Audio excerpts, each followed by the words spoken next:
మహిళల కోసం central bank of India ఇప్పుడు మీకు అందిస్తోంది గృహ రుణం. అతి తక్కువ వడ్డీ రేట్లకే ప్రత్యేక సెంటు గృహలక్ష్మి. పూర్తి వివరాలకు వెంటనే సంప్రదించండి 18003030.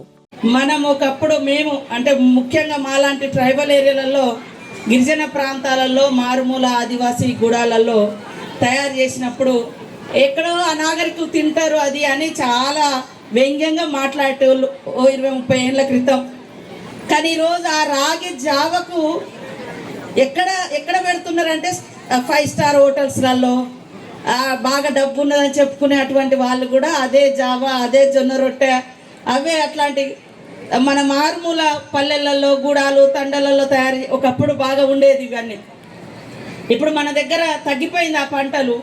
ఇక్కడ సిటీలలో జావా రూపంలో ఏమంటారు, సూప్ అని అంటారు, ఇంకా రొట్టెలు, ఇవన్నీ మళ్ళీ అక్కడ వచ్చినాయి.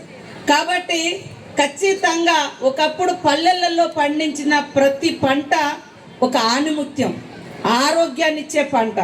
అలాంటి పంటలను మనం మర్చిపోయి పరాణ జీవులుగా ఏర్పడి బయటి వాళ్ళు పండించే వాళ్ళ నుంచి ఎక్కడి నుంచో మళ్ళీ వస్తే మనం అదే మళ్ళీ కొనుక్కొని మనం తింటా ఉన్నాం. అదే మన చేతితో మనం పండించుకుంటే మన ఆరోగ్యం మన చేతిలో ఉంటుంది.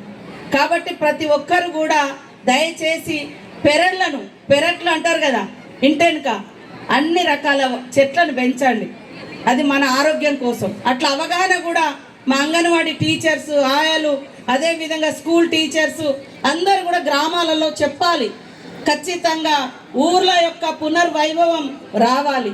వస్తేనే ప్రజలలో అనారోగ్యం తగ్గిపోతుంది. పిల్లలు మంచి బలవర్ధకమైనటువంటి ఫుడ్ తోటి ఎదుగుతారు. రేపు వాళ్ళ స్కూల్లో పంపించిన హెల్దీగా ఉంటారు. టీచర్ చెప్పేది కూడా మంచి అవగాహన చేసుకోగలుగుతారు, అర్థం చేసుకోగలుగుతారు. ఫుడ్ మంచిగా ఉంటే వాళ్ళు ఎనర్జీగా ఉంటే చెప్పినటువంటి చదువును కూడా మరి వాళ్ళు రిసీవ్ చేసుకుంటారు. రేపు భవిష్యత్తులో ఒక మంచి ఉన్నత స్థానంలో కూడా ఎదగడానికి ఆరోగ్యం ఎంతో మేలు చేస్తుంది. కాబట్టి ప్రతి ఒక్క అంగన్వాడీ టీచరు, ఆయా మీ సమస్యలు ఏమున్నాయో నాకు మా శాఖ కరుణ గారికి అందరికీ మా దృష్టిలో ఉన్నాయి. కాబట్టి ప్రతి ఒక్కరి దగ్గర కూడా ఇలా అంగన్వాడీ సెంటర్స్ను ఏర్పాటు చేస్తూ ఉన్నాం. గతంలో యూనిఫామ్ లేదు, వాస్తవానికి ఇచ్చేవాళ్ళు కాదు. కానీ ఇప్పుడు అంగన్వాడీ సెంటర్లో చదివే పిల్లలకు మరి బట్టలు కూడా, యూనిఫామ్స్ కూడా 2 జతలు ఇస్తూ ఉన్నాం. అదేవిధంగా వాళ్ళు మంచిగా మరి కార్పొరేట్ స్కూల్కు ధీటుగా మన అంగన్వాడీ సెంటర్స్లలో పుస్తకాలు కానీ, ఆటల వస్తువులు కానీ, బల్లలు కానీ, వాళ్ళ ర్యాక్స్ కానీ, బుక్స్ పెట్టుకునేటి సపరేట్గా వాళ్ళ కోసం ఒక ప్రత్యేకంగా మరి ప్రియదర్శిని బుక్స్ కానీ, కరికులం తీసుకొచ్చి ఏ వస్తువు ఎట్లా ఉంటుంది, ఏ ముక్క ఎక్కడ ఉంటుంది, నోరు ఎక్కడ ఉంటుంది అని ఇంగ్లీష్లో వాళ్ళకు చెప్పించడం, ఇవన్నీ కూడా మనం స్టార్ట్ చేయడం జరిగింది. కాబట్టి ఈ మధ్యకాలంలో మేము ఒక స్కీమ్ కూడా ఒక ప్రోగ్రామ్ కూడా తీసుకున్నాం. అమ్మ మాట అంగన్వాడీ బాట. అమ్మ ఏం చెప్తుంది, అమ్మ తర్వాత నెక్స్ట్ పిల్లలు ఏడికి వస్తారు, అంగన్వాడికే వస్తారు. కాబట్టి ప్రతి అమ్మ తన ఒడి నుంచి ఎక్కడికి పంపాలి, అంగన్వాడికి పంపాలి. అమ్మ ఏం చెప్పాలి, అంగన్వాడికి పోబిడ్డ అని పంపించాలి. అంగన్వాడీలో మీ ఒడిలో ఎంత సురక్షితంగా పిల్లలు ఉంటారో, అంగన్వాడీ టీచర్ అమ్మల ఆయలు కూడా మరి మన దగ్గరకు వచ్చే పిల్లలను అంతే సురక్షితంగా, అంతే లాలన పాలనతోటి వాళ్ళకి కావలసినటువంటి బాలామృతం కానీ, మంచి ఫుడ్ కానీ, మంచి అక్షరాలు నేర్పించి వాళ్ళకు విద్యాబుద్ధులు నేర్పించి ప్రయోజకులుగా తయారు చేయాలని మనస్ఫూర్తిగా కోరుకుంటా ఉన్నాం. అదేవిధంగా ఇప్పుడు ఈరోజు మనం ఇవన్నీ కూడా స్టాల్స్ చూడడం జరిగింది. అవన్నీ కూడా మన పిల్లలకు అందించడం కోసం. మళ్ళీ ఈరోజు మనము రాగి జావా ప్రోగ్రాంను కూడా మరి 5 లక్షల అంగన్వాడీ సెంటర్లలో ప్రారంభిస్తూ ఉన్నాం. దీనికి సపోర్ట్ చేస్తున్నటువంటి సంస్థ అన్నపూర్ణ ట్రస్ట్ వారు మనకు రాగి జావా కూడా వారు సపోర్ట్ చేస్తూ ఉన్నారు. నేను రాగి జావా గురించి ఒక స్టోరీ అయితే చెప్తా. చాలంటే ఈనాటి బాలలే రేపటి పౌరులు. మరి ఈనాటి బాలలు ఆరోగ్యంగా, ఆనందంగా ఉంటేనే వాళ్ళు ఈ దేశానికి కావలసినటువంటి గొప్ప మానవ వనరులుగా తయారు కాగలుగుతారు. మనం ఎప్పుడు జ్వరాలతోటి తుడుస్తూ ఏమంటారు, దగ్గుతూ సీదుతూ ఈ హెల్త్ బాగా లేకుండా మరి అస్తమా లాంటివి కూడా పాపం ఈ అది తర్వాత ఈ మధ్య కాలంలో ఇంకొక జబ్బు వస్తుంది, సికెల్ సెలేమియా. అది ఎక్కువ ట్రైబల్ ఏరియాలో ఉంది. ఇప్పుడు మా ములుగు కానీ ఇటు గోదావరి పరివాహక ప్రాంతంలో ఎందుకు వస్తుంది అంటే ఇట్లాంటి బలమైన ఆహారానికి చాలా దూరంగా ఉన్నారు. కాబట్టి కనీసం ప్రభుత్వం ఇలాంటి కొత్త కొత్త స్కీమ్స్ ద్వారా వాళ్ళకు బలమైనటువంటి ఆహారాన్ని అందించాలని, మరి తొందరలోనే ఖాళీగా ఉన్నటువంటి అంగన్వాడీ సెంటర్స్ను కూడా పూర్తి చేసి అన్ని అంగన్వాడీ సెంటర్లను వాడుకలోకి తీసుకొచ్చి మంచి హెల్త్, మంచి ఎడ్యుకేషన్ ఇవ్వాలన్నటువంటి లక్ష్యంతో పనిచేస్తూ ఉన్నాం. సికెల్ సెలేమియా వస్తే వాళ్లకు రెగ్యులర్గా బ్లడ్ ఎక్కియాలి. అది అందించలేని పరిస్థితులలో వాళ్ళు పాపం చనిపోతారు. ఇక దానికి వేరే మార్గమే లేదు. ట్రీట్మెంట్ ఇచ్చిన రోజులు బతుకుతారు, ఆ బ్లడ్ తక్కిన రోజు అందించలేనప్పుడు వాళ్ళు చనిపోయే ప్రమాదం ఉంటుంది.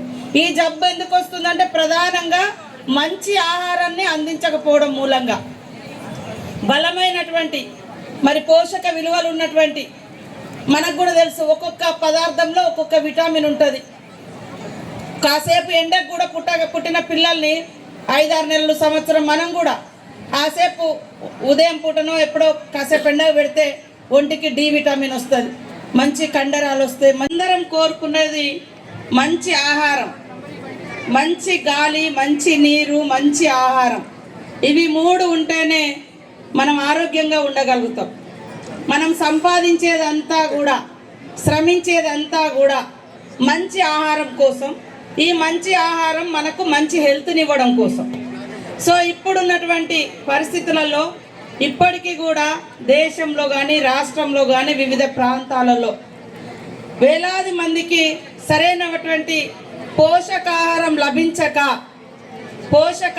లభించక మరి గర్భంలోనే పిల్లలు, అంటే తల్లి బలహీనంగా ఉండి డెలివరీకి కూడా ఆమె ఒంట్లు ఆరోగ్యం సహకరించలేనటువంటి పరిస్థితి, రక్తహీనత, రక్తం తక్కువగా ఉండడం, డెలివరీ టైంలలో కూడా బ్లడ్ ఎక్కిస్తూ ఉంటారు. తర్వాత డెలివరీ అయిన తర్వాత పిల్లలు కూడా, ఇందాక మేము ముగ్గురం చూసినాం, అందరం ఒక 3 పిల్లల్ని. పాపం వాళ్ళు యాక్టివ్గా కనిపిస్తుంది, కానీ ఫేస్, బాడీ చూస్తే చాలా వీక్ ఉన్నారు. వాళ్ళలో మమ్మల్ని చూసినందుకో, ఈ జాతర లెక్క అవుతున్నందుకో ఉత్సాహం కనపడుతుంది, కానీ పిల్లలలో వీక్నెస్ అనేది చాలా ఘోరంగా ఉంది. అట్లా మన రాష్ట్రంలో కూడా మరి ప్రతి పిల్లవాడు, పాప పుట్టినప్పటి నుంచి మంచి పౌష్టికాహారం అందించాలన్నటువంటి లక్ష్యంతో, అదేవిధంగా ట్రీట్మెంట్ కానీ, ఫుడ్ కానీ, మరి వాళ్ళ వెయిట్, బరువు, ఏ ఏజ్కి ఎంత బరువు ఉండాలి అనేది కూడా ఎప్పటికప్పుడు మనం ఆ మెషిన్స్ పెట్టుకొని అంగన్వాడీ సెంటర్లలో కూడా కొలత తీస్తూ ఉంటాం. ఆ పిల్లలకు ఎలాంటి ఫుడ్ పెడితే ఇంకా వీళ్ళు వెయిట్ వస్తుంది, బరువు వస్తుంది, హెల్త్ ఆరోగ్యంగా ఉంటుంది, వాళ్ళు యాక్టివ్గా ఉంటారు అనేది కూడా మనం ఎప్పటికప్పుడు తీస్తూ ఉంటాం.